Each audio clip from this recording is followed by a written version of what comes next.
أهلا بيكم في حلقة جديدة من برنامجكم سايب أثر. في جملة كده بتتقال كتير، ممكن تبان حلوة في الأول، زي انتي قوية، دايما قوية، انتي قدها. بس الحقيقة الجملة دي تقيلة، مش عشان مش حقيقية، لكن عشان لما بتتكرر تتحول من وصف لواجب، من دعم لحمل. المجتمع بيحب يشوف الست قوية، تتحمل، تسند، تستحمل، ويسقف لها لما تعدي من الوجع كأنها ما حستش. بس محدش بيسأل هي ليه لازم تفضل كده؟ ليه مش مسموح لها تقع؟ ليه الضعف عندها بيتحسب نقطة ضعف مش لحظة إنسانية؟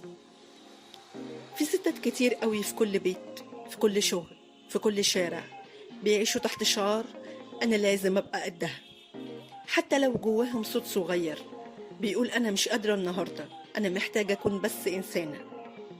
القوة مش دايما اختيار، وساعات بتكون خوف من نظرة الناس، من خيبة الأمل، من الانهزام، وساعات تانية بتبقى وسيلة للبقاء.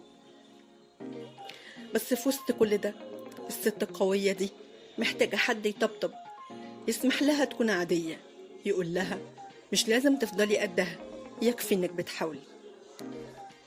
تخيلوا معايا كده أمينة في الأربعينات، متجوزة وعندها طفلين، بتشتغل مدرسة، بترجع تطبخ، تذاكر، تنظف، تطبطب. جوزها مسافر وبيشتغل في محافظة تانية. كل اللي حواليها بيقولوا أمينة دي حديد، وهي من كتر ما سمعت الجملة صدقت. في مرة ابنها تعب آخر الليل، وهي مرهقة مش قادرة تشيل نفسها، سهرت جنبه وراحت الشغل الصبح من غير نوم. حد لاحظ حاجة؟ لا. حد سألها؟ برضه لا، لأن الناس اتعودت إنها قدها. بس جوه أمينة في حد بيعيط ومحدش شايفه، بتضحك عشان محدش يقلق، وبتقول أنا تمام وهي مش قادرة تقوم من على الأرض.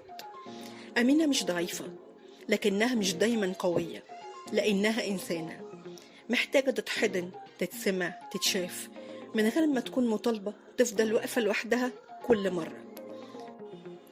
وصدقوني دي مش حالة نادرة، دي قصة ستات كتير حوالينا، اللي لو سكتوا الناس تقول اتغيرت، ولو اتكلموا الناس تقول لها انت بتشتكي.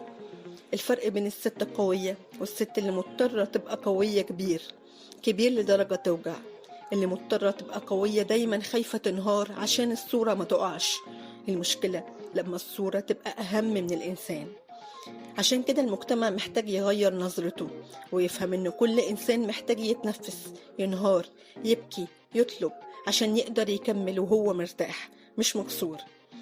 أنا مش طول الوقت قوية مش معناها إنك فاشلة ولا بتخوني توقعات الناس، دي جملة إنسانية جدا بتقول ببساطة أنا بشر.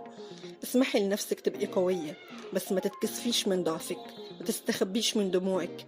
خلي في مساحة جواكي تكوني انتي، من غير أدوار، من غير قناع، لأن الناس القوية فعلا هما اللي بيعرفوا يقولوا أنا تعبت، ويسمحوا لحد يقف جنبهم مش بس وراهم. سؤال حلقتنا النهاردة: ايه أكتر موقف اضطريتي تكوني فيه قوية أكتر من حقيقتك، وليه؟ وكنتي خايفة من ايه أو من مين؟ شاركونا قصتكم أو حتى جملة حسيتوا بيها، اكتبوا، عبروا عن رأيكم، يمكن يوجعك يطبطب على قلب حد تاني. كنت معاكم أنا بسمة في سايب أثر، المساحة اللي مش بنحكم فيها على بعض ولا بنطلب من نفسنا نكون دايما تمام.